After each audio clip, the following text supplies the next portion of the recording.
Olá, agora que nós já iniciamos com o, o vocabulário, vamos dizer assim, né? O alfabeto da lógica elementar, e falamos sobre a sintaxe, ou seja, como são construídas as fórmulas bem formadas, sintaticamente corretas, e falamos da semântica, ou seja, o que é que eu quero, como eu quero interpretar as fórmulas bem formadas da lógica, ou seja, atribuindo a elas valores de verdade. Nós podemos aqui introduzir algumas dicas de tradução, são apenas dicas. O campo é muito amplo para se poder esgotá-lo, então, mas é uma dica interessante e quem pegar essas dicas vai conseguir interpretar e traduzir sentenças mais complexas, da língua natural para a linguagem da lógica. Então, para dar alguns exemplos, vamos colocar aqui o primeiro caso. Então, a primeira observação é que nós devemos traduzir sempre as adversativas, mas, porém, embora, como e, um conectivo e. Aí você vai falar assim, poxa, mas será que é a mesma coisa? Aí eu faço vocês lembrarem da questão da nossa semântica. A nossa semântica é valores de verdade. Então, imagine que eu digo assim: João estudou, mas não foi aprovado. É óbvio que eu estou querendo contrapor, porque isso é um adversativo, o estudar e não ser aprovado. Eu estou querendo dizer que eu esperaria que se ele estudasse, ele fosse aprovado, mas ele acabou não sendo. Só que do ponto de vista do valor de verdade, isso é irrelevante. E interessa saber se ele estudou e se ele foi ou não aprovado. Então, do nosso ponto de vista, a tradução seria: João estudou, mas foi aprovado, estudou e foi reprovado. Só eu traduzi o mas por um e lógico, tá certo? Por quê? Porque o valor de verdade disso aqui só vai depender se João de fato estudou, e se ele de fato foi reprovado, R, tá bom? Por isso que é importante saber que a semântica da linguagem da lógica proposicional se refere a valores de verdade, tá bom? Vamos pegar um outro caso. Devemos traduzir a menos que e coisas do tipo por ou, como nesse exemplo que vai ser dado aqui agora. João reprovará a menos que estude.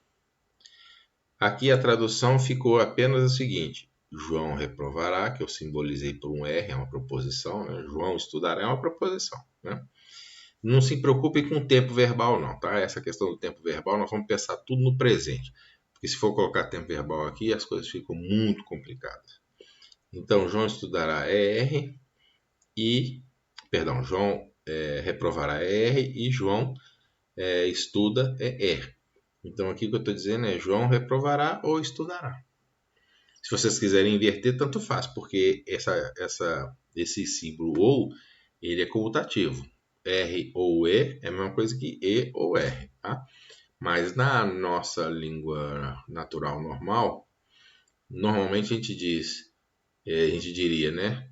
João estudará ou reprovará, num sentido de que se ele não estudar, então ele reprova, a menos que é o nosso caso aqui. Tá? Mas no caso da lógica, isso é irrelevante porque, de novo, o que está interessando para nós é a questão do valor de verdade.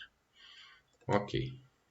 Temos aqui alguns outros casos que são muito importantes também, que tem a ver com a noção de suficiência, necessidade e necessidade de suficiência. Isso é muito comum, principalmente nas ciências, né, que a gente usa muito expressões desse tipo. Então vejam só, o que eu tenho aqui? Isso é importante. Se eu tenho aqui um certo estado de coisa representado por P implica um certo estado de coisa representado por Q, então uma coisa eu sei, que se o P for verdade e ele implicar o Q tem que ser verdade também. Se essa implicação toda aqui está correta, não tem como o P acontecer e o Q não, porque senão ele não implicava, tá certo? Então, o P acontecer é suficiente para o Q acontecer. Entenderam essa ideia? Basta que o P aconteça, que o Q certamente acontecerá, supondo, evidentemente, que seja verdadeira essa implicação. Lógico, tá bom? Por isso que a gente diz, então, que a implicação, ela introduz a ideia de suficiência. A ideia de necessidade é, digamos assim, mais ou menos o inverso disso. Eu digo o seguinte, tá, que se o P não acontecer, então o Q não acontecerá. Ou seja, para que o Q aconteça, é necessário que o P aconteça. Isso é diferente de ser suficiente. Eu estou dizendo, suficiente dizer que se ele acontece, o outro acontece. Mas ele pode não acontecer e o outro acontecer. Agora, aqui não. Aqui eu estou dizendo é que se ele não acontecer, então o que também não vai acontecer. Então ele é absolutamente necessário, P é necessário para que Q aconteça. Aqui P é suficiente para que Q aconteça. E é claro, né, que se eu tenho uma coisa do tipo P, C e somente C, Q, então eu tenho, na verdade, que se P acontece, Q acontece, se Q acontece, P acontece. Então eles são necessários e suficientes um para o outro, certo?